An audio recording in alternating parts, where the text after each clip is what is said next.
Hello, welcome to this week's episode of Money Talk. We're going to discuss a little bit more about budgeting this week, but we're going to be talking about how to budget if you're single, young, or on a smaller income. Because I know one of the things that I always talk about is budgeting with your spouse or significant other. So let's talk about what to do if you need to keep track of your money by yourself, if you're single or don't have a whole lot of money. There's a few different techniques that you can use when you don't have a whole lot of money or you're just getting started with budgeting.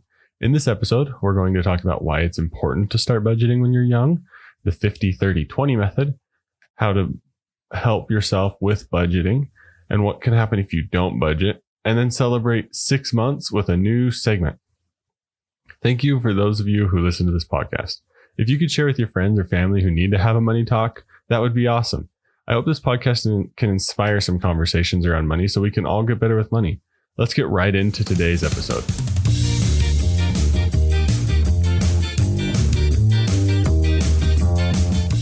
You know, we don't talk about money enough. It is a topic that just gets ignored for some reason, even though it plays a role in everyone's day-to-day life. Well, this is the issue that brought Money Talk to reality. I know you're probably too busy and don't have the time to research and learn about all the things that go into personal finance, but that is where this podcast, Money Talk, comes into play. I'm your host, Skylar Fleming, and I'm here to do the research and learn all the extra stuff about personal finance for you. The goal is to simply get us talking about money. So let's get talking.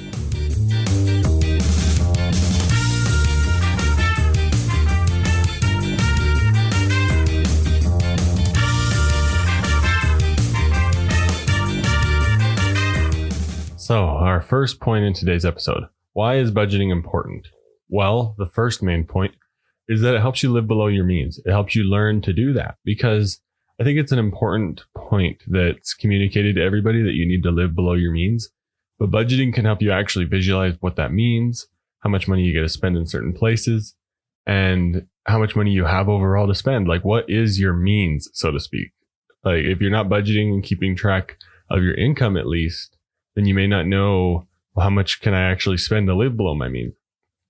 And when you start budgeting, you can save money. I think people would be surprised at what budgeting can unlock when it comes to just putting that gear in place to help yourself start saving money. I think when you start budgeting at first, it may be a little rough, but especially once you get going, you're going to feel like you gave yourself a raise. The other thing too is if you're budgeting, you don't rely as much on other people when the going gets tough.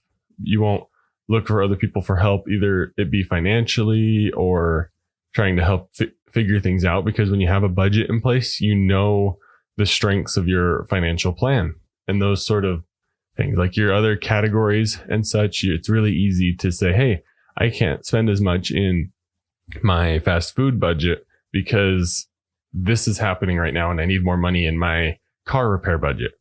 So it helps you know the strengths of your financial plan. And I think the other thing too is you don't rely on people when the going gets tough. But when you have a budget and you're clear in your financial plan, you can help other people when the going gets tough for them. It's really easy to move money around if someone needs help. And that's just an intro as to why it's important to start budgeting. Let's talk about one of my favorite methods to get started if you're not budgeting at all. The 50-30-20 method is next.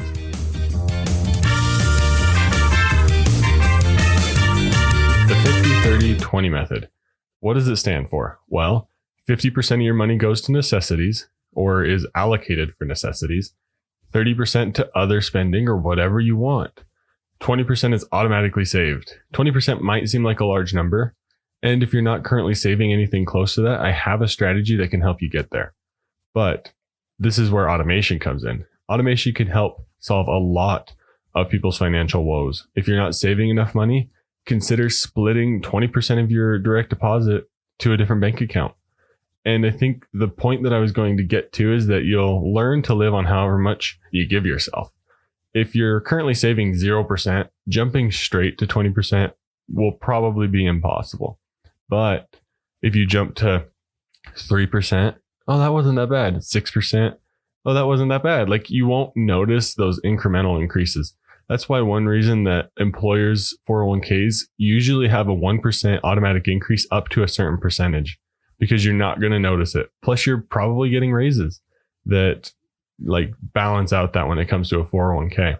But if you're trying to save 20% of your money just out of your direct deposit, obviously, if you have like retirement contributions and things, that's something to consider in that percentage, because I don't think you want to be contributing 10% of your money to a retirement account and then saving 20% of everything else you get. That's a lot of money. But if we're just seeing on a base level, don't have a whole lot of income, you're single, you're young, maybe you don't have a retirement account, saving 20% can be very easy with automation. So I would recommend starting out as soon as like your next paycheck, contact your HR department and say, hey, can we set aside 5% into this other bank account for my direct deposit? They're probably going to be able to do it. And if not, you might just have to be strict with yourself. And when your paycheck comes in, calculate that 5%, move it to a different bank account, and do not touch it. But what that can also do is force you to live below your means. And the 50 and 30 part of the 50-30-20 rule is obviously you don't have to spend 50% on necessities. You don't have to spend 30%. The more you save, the better. So it helps you live below your means by giving yourself a certain percentage of money for each category. Especially automating your savings is huge. So you may be thinking, well, I know budgeting is important. I've heard about it. This 50-30-20 method sounds like the greatest thing on earth. Maybe not. But how can budgeting actually help you? Let's talk about that next.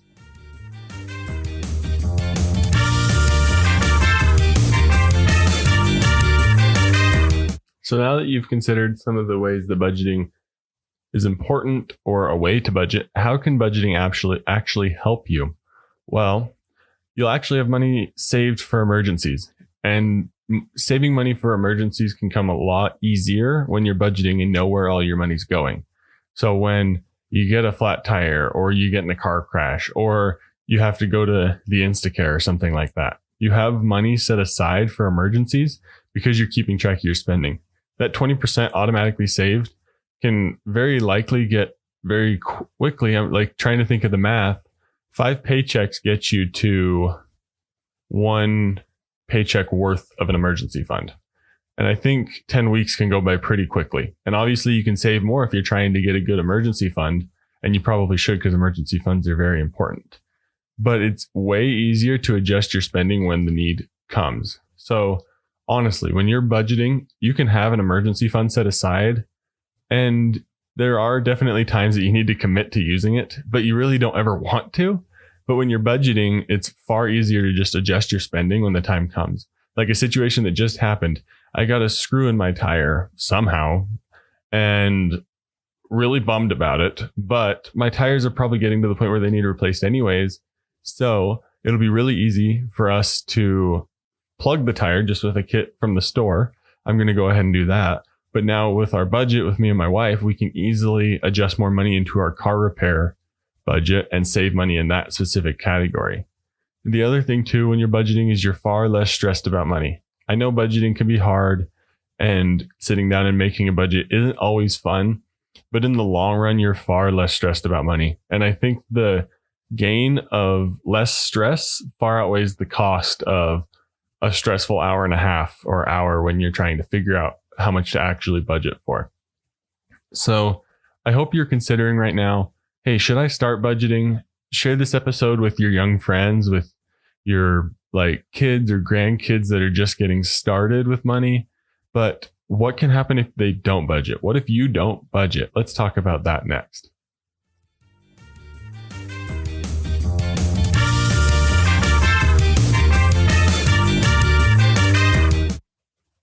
So after all this, you've decided not to budget. What can happen if you don't budget? Debt, and lots of it. If you're not budgeting, you can probably you don't always have to go into debt, but I think it's more natural to, because you begin to overextend yourself. You begin to spend a little bit more than you actually have one month because you have a credit card, and you can do that. And then it piles up. And then 10 years down the road, you don't know how you got into the situation where you can't save any of your paycheck because it's all going to minimum payments, or that sort of a situation. It can be very scary when you get there. When I worked at a credit union, the amount of times I would see people that were just strapped because of debt, because they couldn't pay this, that, or the other, or that's all they could pay. And now they needed some money. They needed to do a payment deferral to go get groceries or something like that. Like, that seems terrifying to me. And honestly, I credit my job at a credit union at such a young age with like instilling my like want to learn more about personal finance because I saw so many situations where I didn't want to end up in. But the good news is you can always get out of them. There's always like opportunity and hope there. And another thing, if you don't budget, you can feel stuck and lost. And I think those people that, like I was alluding to, that I would talk to at my job, I think a lot of them probably feel stuck, and the stress is way higher on them when they aren't sure where the money's going to come from, or they have to pay all of their money immediately out of their paycheck to bills and debt. And then you don't get to do as much of what you want to do when you don't have a budget. It's a lot easier to save up to go on a vacation when you know where all your money's going, when you know what your income's doing and where it's going. So I hope I didn't scare you too much. I wasn't trying to be doom and gloom about if you don't budget. You can certainly get by, and there's certainly ways to maneuver your money if you really don't want to budget, but I would say seriously consider it because it can help a lot. And after about 3 months is the point that it takes anyone to figure out how to budget. Like 3 months is always the beginning rough stage. So consider it. And I would say give it a shot for at least 3 months and see how it goes. And then you can start to figure out how your budget's actually going to work for you. But speaking of months, I've been doing this podcast for 6 months. So let's talk about some changes that are upcoming.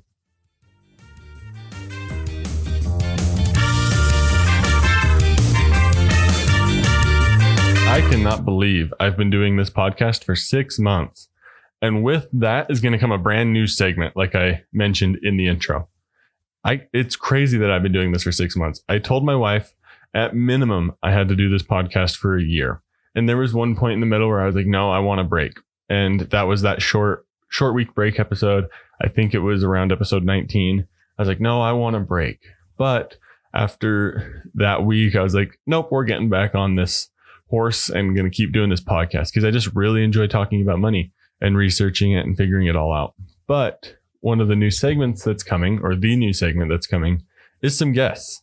So I have some new opinions, new voices coming to the podcast. I know a lot of podcasts do guests, but that's because it brings a new conversation. That's the whole point of this podcast. Hence the title is a money talk, money conversation. So that's what I'm going to start having with some new people. So we got some people down the line. We have my wife, Rebecca, coming on the podcast again. We're going to be talking about a budget meeting. And then I got some other people coming on in a few weeks talking about an abundance mindset, teens and money, major life transitions. So there's a whole lot coming down the pipeline. So be excited for that because I know I'm excited. I've already recorded one of the interviews and it went great. And I'm really excited for all of you to get to listen to it. So if you could please share with your friends this podcast episode, or in a few weeks, share the ones that are relevant to you that have an actual money conversation with me and a guest. I'm really excited for that. So next, let's wrap up today's episode.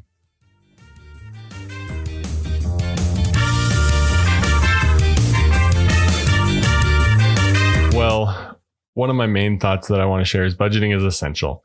I think I end every episode by saying whatever I'm talking about is essential, crucial, the ultimate like hinge point of your financial destiny. I mean, that one's a little bit extreme, but budgeting is essential. It's the building block that gets you going with your financial life and your financial plan and leading you towards financial independence. And if you aren't currently budgeting, I would seriously consider it. It'll help you a lot with managing your personal finances. Like I said, you got to give it at least 3 to 4 months because it's always rough in the beginning. And I think back to my wife and I, when we first started budgeting, as soon as we got married, the first 3 months were definitely the hardest. We were adjusting our categories a lot. We were adjusting what we were doing with the money. We were really figuring out our goals together. But like I said, this podcast is to talk about like when you first start budgeting, you're single or you're young, get an accountability partner. That can help a lot too. Like just have someone say, hey, here's my budget. Can you check off on this? And then in a month, can you check in with me on how I actually spent this money? Just to have someone to talk to. They don't need to be mean, obviously, but just someone to keep you accountable. Say, hey, how's your budget going? Maybe once every 2 weeks or something like that. I think accountability partners can be great, especially for young people. And you might say, well, what if I don't want to tell them how much money I'm making? Or what if I don't want to tell them how much money I'm spending? I think that's one of the things that we need to get over, because if we're able to talk about money like this, then your accountability partner can say, hey, I remember when a situation like this happened to me. Here's what I did. But if we're all scared to share our income, our expenses, it can lead to a point where we all really don't know what to do with our finances. So that's another point of this podcast, is to share our money situation, share what we know about money so that we can all get better with it. And another point, just to wrap up again, is I can't believe I've been doing this for 6 months. That's really crazy. Time goes by very quickly. But if you have a point where you want to get to with money, budgeting is the part of the plan that's going to help you get there. I hope you enjoyed today's episode. Happy 6 months of Money Talk. I hope you enjoyed the new segment that's going to be coming up and the new direction that I'm going to start taking this podcast in with some guests. That way we can start having an actual money talk with people and you can start to hear new ideas and information from other people. A lot of this information is available online, but I hope this podcast can be a good place for that information to be summarized together. Then you can take what you hear, do more research about specific topics you may hear or may not have heard of before. Well, another thing is I really need everyone to share this podcast. Share it with your younger siblings, share it with your older siblings, your parents, your kids, your grandkids, whoever else you think can use some money talk, some money information, and maybe start developing a money conversation with them. Say, hey, have you ever considered budgeting? And they'll be like, oh, yes, I have. I don't like it. Be like, well, can we listen to this podcast episode together and then discuss it? And it may bring out some points that you maybe haven't heard of, maybe haven't thought of before that you can have a money talk around. So I'm hoping these podcasts can be a good catalyst to really just discuss personal finance with your friends and family. And I really appreciate all of those of you listening. I know we just crossed 300 and the number is flying up on our stats. So we just crossed 300 listens and that's really exciting. So thank you all for listening to Money Talk. I'm your host, Skylar Fleming. Have a great week.